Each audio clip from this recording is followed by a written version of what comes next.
Hello, my name is Aviva, and welcome to my last reading vlog of the Addicted / Calloway Sister series. So this is my fifth and final vlog for the Addicted / Calloway Sister series. I have already read the first 9 books from this series. I split it up into 4 different vlogs, and if you haven't seen them yet, I'm gonna make sure that they're all linked down in the description below. But basically in this vlog, I'll be reading Some Kind of Perfect, which is the epilogue book for the Addicted / Calloway Sister series. I have been on such a long journey reading all of these books, and like the last book that I read, which was Long Way Down, literally felt like an ending to me. So I can't even imagine what's going to be in this book. But I do know that this book is going to be from everybody's perspective, all 6 characters that we have seen in the previous 9 books, and that this is going to be taken place over, I think, the course of like 10 years or so. So I am really excited to read this. I'm not really ready to say goodbye to all these characters yet, and I'm just very happy to know that I have the biggest book in these series to look forward to over the next couple of days. So I hope that you enjoy watching me as I probably have a lot to say. I have no idea how long this vlog is going to be, but I already have a feeling that I'm not going to be able to shut up. So whatever. But obviously this vlog is going to have a lot of spoilers in it because this is the last book in a 10-book series.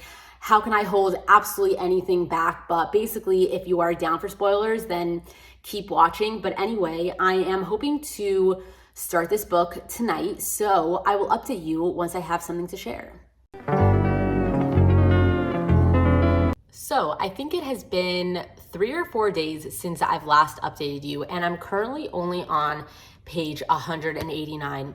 I've been really busy, and also I haven't been itching to read this, even though I'm absolutely loving it. I want to just point out now that this book is literally Some Kind of Perfect, but I've been really busy with Bookmas. It's been taking up a lot of my time making a video every single day for the entire month of December. And then I've also been really busy with work. And then on top of that, I don't really want this book to end. And also the way that it's set up is making me not itching to pick it up. Like, we're basically jumping the timeline very, very fast. And we're basically just getting to see snippets in every person's lives throughout. I'm pretty sure it's going to be a course of 10 years. I'm already a year and a half in, and I'm only on page 189. It's basically every single chapter is either a jump in the timeline, or it's we'll get 2 or 3 chapters of one scene from a few people's perspectives, and then we jump the timeline. And we're basically just getting to see really important and really adorable moments in their lives throughout the course of, however many years. And it is absolutely amazing. Literally every single chapter in this book is a piece of perfection. It's just so amazing to see moments in their lives.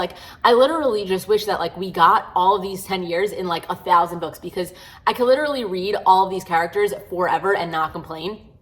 But basically, I am thoroughly enjoying this book, but I am taking it a bit slow. I mean, because I've been busy, but also I don't know, I haven't been so in the mood to read. I don't think it's that I'm burnt out from the series because I've been reading it for almost a month now, or that it's because I don't want it to end. I don't know, I do get into moments where I'm not dying to read, and it's just hit me at this very moment that I'm not itching to sit with my book for 8 hours a day sort of thing, So I've been busying myself with other things like Bookmas, work, and I've been watching a couple of movies. I've been watching a movie a night, and I'm in the middle of watching the Gossip Girl, the new whatever they're called, the updated Gossip Girl. There's 6 new episodes out. I mean, it came out forever ago, but I'm not big into TV, so I'm not I wasn't in a rush to watch them, but I've been seeing things on TikTok of little snippets from the show, and I'm kind of down to see what's up. So I've been watching those a little bit, but I hate watching TV. I'm always sitting there being I should be reading now, but I haven't been so in the mood. So I'm letting myself do whatever I want sort of thing.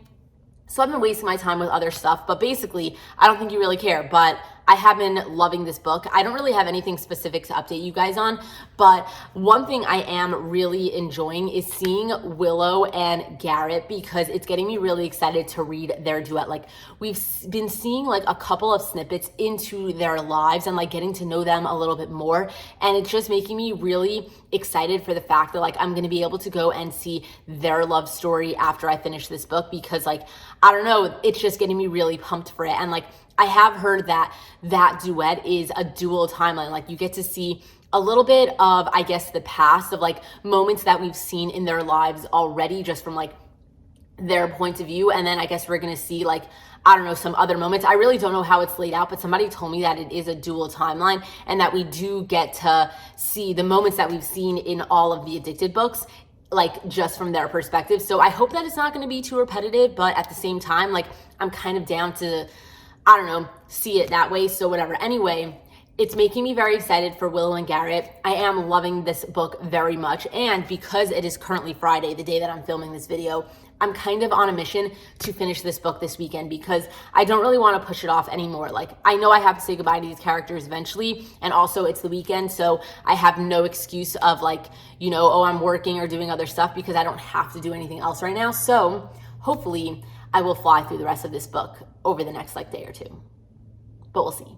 A little later. So I'm on page 264, and we just found out that Sadie finally died. She was 15 years old, and then Connor and Rose had another kid. So I'm pretty sure they have Jane now, and then the twins, and then in this book they had Elliot, and now they have Tom. So I didn't even count when I just did that. So that's 1, 2, 3, 4, 5. So they're already up to 5 kids. And I know that they're having 7 because we saw it in the epilogue of Long Way Down. And then they're also going to have Daisy's kids. So, you know, Rose and Connor already have 5 kids. And then Lily, I don't know if she ended up having Luna yet by this time, or she's pregnant, or Luna's already born. So she has like 1.5/2, and then Daisy still has 1. So basically, there are a lot of children already, and it's getting me really excited for the Like Us series because I keep checking my phone, and on Kristen Becca-Ritchie's website, they have the whole Like Us series and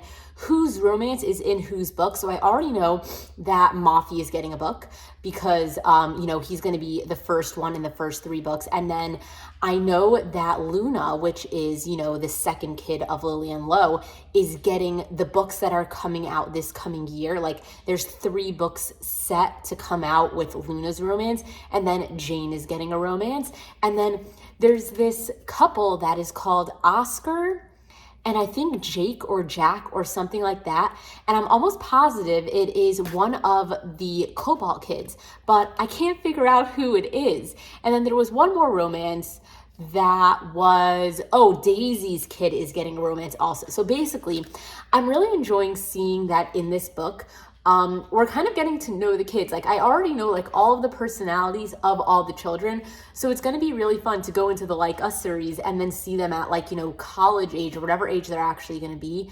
And, you know, having their own romance. I think it's so crazy. This book, I'm reading it really slowly, but I also don't think that it's a book that you necessarily should fly through. Like, you're going across so much time and you're seeing like so many important events that it's just like, it's not something to binge. It's something to just like, I don't know, read like chapter by chapter sort of thing, you know? But I'm really enjoying it. And anyway, I was on page 243 and I saw this moment that I really wanted to read out to you because I thought it was, I don't know, it was just so cute. Basically, we're in Rose's point of view, and she basically says, I'd like to return to when I was just 10 and there was this loathsome neighbor boy who tagged along on all family trips. We were left in the care of our nannies 1 week in England while our fathers dealt with business and our mother vacationed with her friends. It stormed all 7 days. We were indoors and we played hide and seek in this old manor. The neighbor boy drew closer to my closest sister. His laughter became hers. Her smile became his. I wanted to preserve our sisterhood, but he wedged himself in our lives. He could never be a Calloway sister. He was just the loathsome neighbor boy. He'd be gone in a year or 2 or 3. Couldn't he see? I held more animosity towards him than I realized. I even tried to forget the day I hid inside a wardrobe between musty overcoats and old laced shawls. I waited quietly for someone else to be found. It wasn't long until I heard slow footsteps. Then the wardrobe door creaked and swung open. I scrunched my legs to my chest, but the seeker pushed clothes aside. The neighbor boy found me. I stared right at Lauren Hale, and I waited for him to claim victory and laugh at my loss. As our eyes lashed and he saw my hate, he wore remorse like he understood how much much my sisters meant to me and how much he'd take away. Lily would become his best friend over me in time. His gaze dropped. He shut the wardrobe door and let me stay hidden. He kept searching. I'd like to return to when I was just 10 and tell myself that this loathsome neighbor boy would always be a part of our lives. Lauren Hale will always be one of us. Maybe not a Calloway sister, but the closest thing to one. And then, it goes into the moment that they were like, doing their own stuff. But basically, I thought that that was a really adorable moment. One thing I am loving about this book and just like the series in general is how, I don't know, it's like a full life. Like, sometimes you'll just read a book and it's like, you get the gist of like who the character is and like, you get their past and you get like a vibe off of them. But something about this series just brought all of these characters like so much to life. Like they literally are real in my brain. Like they have lived an entire life. And every time we get to see like a little snippet from the past or like a moment that people are remembering, or just even this book in general, we're just seeing like their life over the course of time. And like, we're just like peeking into like important moments that they went through. It's just, I don't know, it's like a crazy experience that like, I've literally never read anything like this before. The next day. So last night I ended up getting to page 381 and we just finished the scene where Lily had, I believe it's already her third kid. Like we kind of skipped over Luna's birth, and then Lily's third kid, which, what was it named again? Let me just see. It was named, Xander, and it was very cute because I'm pretty sure Reich was the one who named him. I mean, I'm not pretty sure, that is how it happened, and I just thought that was really cute how that all went down. But I want to say that like, what is with like all of the Calloway sisters having like horrible luck when it comes to like the moment that they're ready to give birth? Like Rose's first birth was like, in a limo, and then like Daisy's first birth was, it happened at the campground, and then like, I mean, I'm not even gonna get into Daisy's birth, but and then like Lily, she just like halfway gave birth in an elevator, and I'm just like, seriously, like all the Calloway sisters on their third trimester should just like stay at home until they're ready to go to the hospital.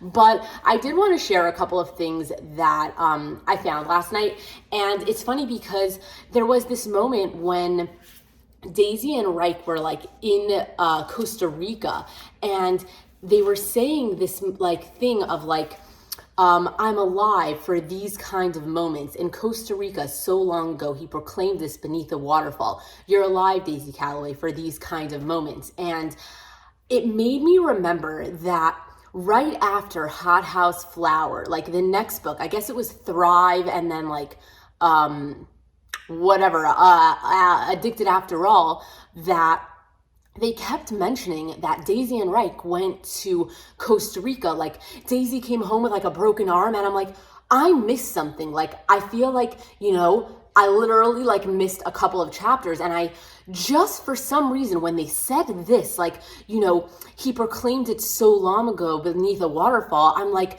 I'm Googling it. So I Googled it and I found online this like 40-page chapter of when Daisy and Reich went to Costa Rica. And I'm assuming that it was just like a bonus scene in one of the Hot House Flower books that I just personally didn't have, because I do know, and I'm very aware, that Kiss the Sky had a bonus scene of the moments after Rose and Connor's wedding where they went on their honeymoon. And I was able to find that scene online, and I read it right at the end of Kiss the Sky because I must have come across it online somewhere, and I found the link, so I knew to read it right after Kiss the Sky. But I guess that Daisy and Wright came with their own bonus scene that I just wasn't aware of. And for some reason, every time in like all of the other books, when they mentioned Costa Rica, it just didn't click in my brain. And then this scene, for some reason, the one that was on page like 314, it clicked in my head that like, I am missing a scene. So I went and I read it, and I thought that it was such an adorable scene. I'm gonna make sure that I have it linked in the description for you, because like, why not? I was able to easily find it online, but in case you wanted to read it and you weren't aware that it was an actual scene, it was. And then anyway, besides for all of that and like my little moment that I had last night of like, oh my God, I actually found the scene because it's a real thing. I wanted to share with you two more things that I found in the book that I thought were very cute moments. So on page 334, it was just like a back thing in Connor's head, but he basically was just like remembering a moment when he was like 16 years old and he was at like a Model UN and Rose was there.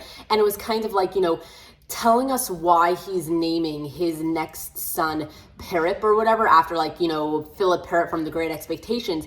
And he basically said how, like, it was because he saw Rose reading the book, and it says, I wanted to stop and talk to her, but I was with 3 Foss boys. We pushed onward and my head turned. I had never looked back in that way before, but for the very first time I did, I looked back, and I only looked back at her. And I thought that it was such a cute moment, and like, he remembered that, and that's why he wanted to, you know, name his son after like that memory, because Rose didn't even know that he had looked back and saw her, but like, he remembered looking back, and like, I don't know, it was just a cute moment that I wanted to share. But anyway, that is about it for last night. I'm loving the book. I'm pretty sure I'm like about halfway through. I'm a little bit more than halfway through, but I plan to read it all day. Do you think I could finish it today? Probably not, but we'll see. A little later. So I'm on page 390, and it was the moment that Reich got Sully's old truck, like Adam Sully's old truck, because like, you know, his parents were moving and they didn't have space for it anymore.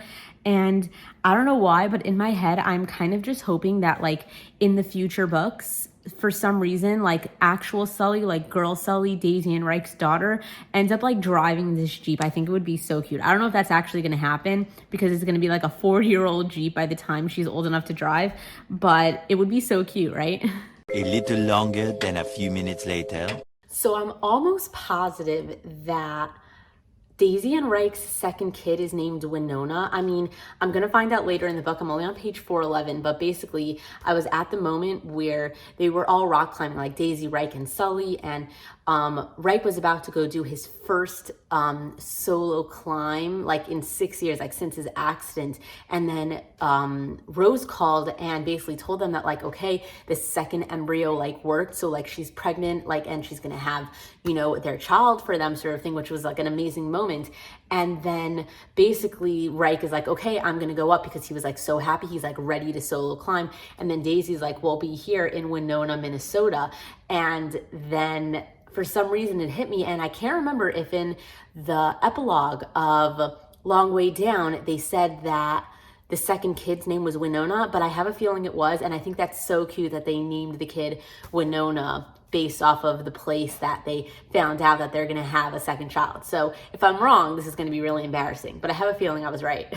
A few moments later. So I'm on page 494, and I just got to the year 2025, and Lily just brought home a dog for Christmas, and it was like the cutest moment in the freaking world. And I'm getting really close to the end, and I am like starting to get nervous, because I'm like seriously not ready for this book to end. The next day. So I ended up finishing this last night, which is kind of crazy, because like the first half of the book took me days to get through, and then literally the second half of the book I just like flew through.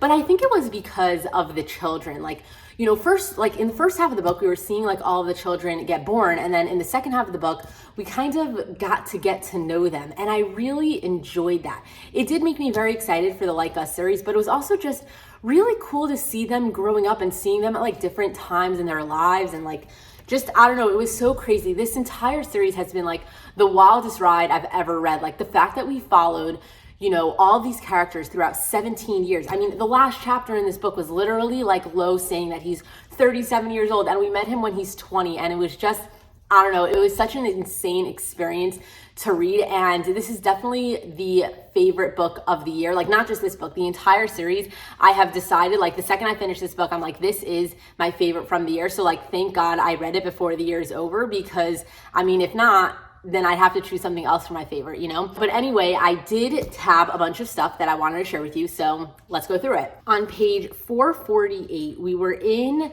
I believe it was Lily's perspective. I don't even know what was going on, but basically Lily was crying, and she basically says to Lo, like, I don't deserve you. And then Lo is like, then we're two undeserving individuals, because I sure as hell don't deserve you, Lily Hill.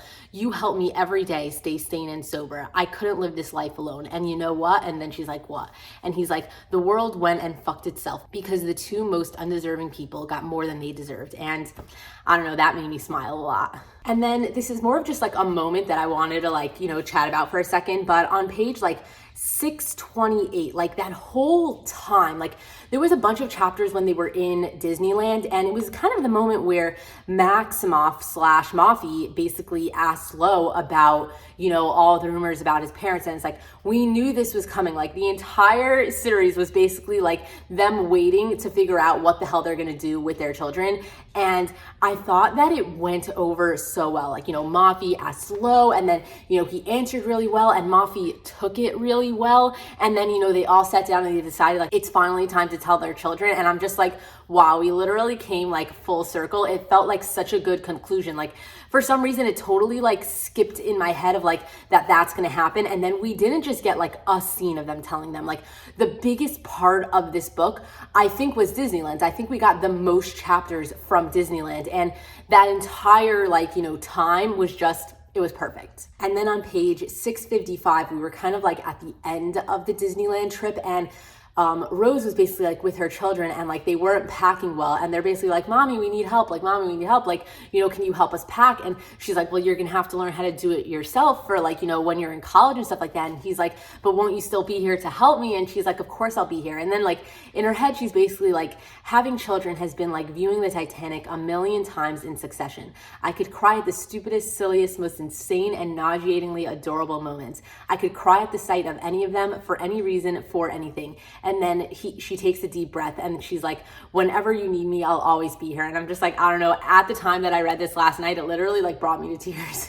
And then we were like all the way at the end, and on page 681, it was like right around the moment where we were getting everybody's last chapter, and Connor and Rose's chapter was Wednesday night dinners, which by the way was the cutest freaking thing in the entire world. Like that was so freaking Connor and Rose. Just the idea of what they do with their children every Wednesday night, like I can't even handle it. But there was a moment that Connor basically said, here's a secret, darling. I've always loved winning, but I would lengthen the time it takes us to reach the end just to spend one more second with you. And I know that you have to like read the whole moment to like really like hit hard with that little like sentence, but it was so perfect. And it's like, it was one of the best last moments to have with Connor. I don't know, I wasn't ready to say goodbye to these characters. And then like they each gave us like this perfect little last moment, and now I'm starting to have withdrawal. And then on page 711, it was Lily and Lo's last chapters, and